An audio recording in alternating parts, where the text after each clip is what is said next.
Welcome to TNPC small circles channel. Good evening to everybody. இந்த வீடியோவில் என்ன பார்க்கலாம் அப்படின்னா 11,000க்கு மேற்பட்ட ஆசிரியர் காலி பணியிடங்கள் வந்து ஏற்பட்டிருக்கதா சொல்லியிருக்காங்க.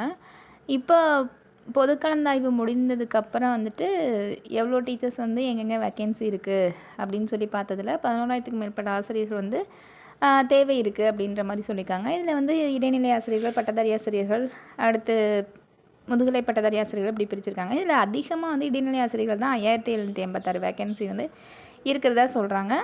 பிடிபிஜிஸ்லாம் வந்துட்டு கரெக்டான நம்பர்ஸ் சொல்லலை. இப்போ பட்டதாரி ஆசிரியர்கள்னால் 2,600க்கும் மேற்பட்ட ஆசிரியர்கள்னு சொல்லியிருக்காங்க.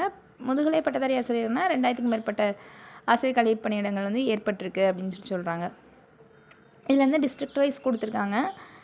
இதில் அதிகமாக வந்துட்டு பார்த்தோம் அப்படின்னா கிருஷ்ணகிரியில் வந்து 892 வேக்கன்சி இருக்குது அப்படின்னு சொல்லி சொல்லியிருக்காங்க. அப்புறம் வந்து சவுத் சைடு உள்ள டிஸ்ட்ரிக்ட்லலாம் வந்துட்டு வேக்கன்சியே இல்லை அப்படின்ற மாதிரி கொடுத்துருக்காங்க. மற்றபடி மற்ற மாவட்டங்கள் வரையாக கொடுத்துருக்காங்க.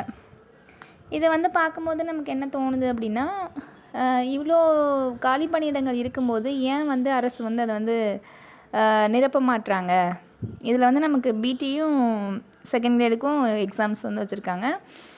இந்த தேர்வு முடிவுகளில் தேர்ச்சி பெற்றவங்களை கொண்டு வந்து 5,340 போஸ்டிங் வந்து போட போகிறதாகவும், மீதம் உள்ளதை வந்துட்டு டெம்ப்ரரி டீச்சர்ஸை வச்சு ஃபில் பண்ண போகிறதா சொல்லியிருக்காங்க. தற்காலிக ஆசிரியர்களை கொண்டு மீதம் உள்ள போஸ்டிங்ஸ் வந்து நிரப்ப போகிறதா சொல்லியிருக்காங்க.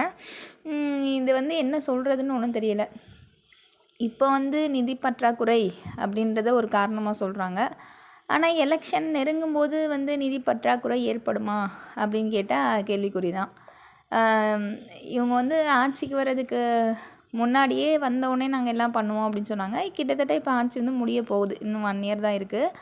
அப்படி இருக்கும்போது வந்து நிதி பற்றாக்குறை 4 வருஷத்தை ஓட்டிட்டாங்க. ஆல்ரெடி எக்ஸாம் முடித்தவங்களுக்கும் இன்னும் போஸ்டிங் போட்ட பாடில்லை. அப்போ என்ன தான் பண்ண போகிறாங்கன்றது யாருக்குமே தெரியலை. ஆனால் எலெக்ஷனை நெருங்கும்போது ஒரு 4 மாதம் 3 மாதம் அந்த டிஃப்ரென்ஸ் இருக்கும்போது நிதி பற்றாக்குறை அப்படின்றது காணாமல் போயிடும். அப்போ வந்து நிறையா எல்லாமே செய்வாங்க. ஆனால் அதை ஏன் இப்போவே செய்ய மாட்டாங்கன்றது தெரியலை. ஏன்னா ஒவ்வொருத்தவங்களுமே வந்து தேர்வுக்கு எவ்வளோ கடினப்பட்டு படிச்சிருப்பாங்கன்றது படித்தவங்களுக்கு தான் தெரியும். எல்லாருக்குமே கஷ்டம்தான்.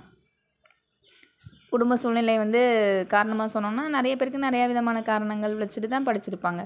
ஸோ வேக்கன்சி இருக்கும்போது ஃபில் பண்ணலாம்ல. அப்போ எதுக்கு வந்து தற்காலிக ஆசிரியர் வந்து வைக்கணும்? இது டிஸ்ட்ரிக்ட் வைஸ் கொடுத்துருக்கும் போது நிறைய வேக்கன்சி இருக்குது. அப்போ ஃபில் பண்ணிட்டு போகலாம்ல. ஒவ்வொரு தடவையும் நம்ம தேர்வுக்கு படிக்கும்போது ஒவ்வொரு தடவையும் சூழ்நிலைகள் மாறும். இதே மதிப்பெண் வந்து அடுத்த தேர்வுக்கு எடுப்போமா அப்படின்னு கேட்டால் கேள்விக்குறி தான். அப்போ இருக்க காலி பணியிடங்களை ஒரே தேர்வில் நிரப்பி விட்டாங்க அப்படின்னா படிக்கிற தேர்வுகளுக்கு கொஞ்சமாட்டு பிரயோஜனமாக இருக்கும்.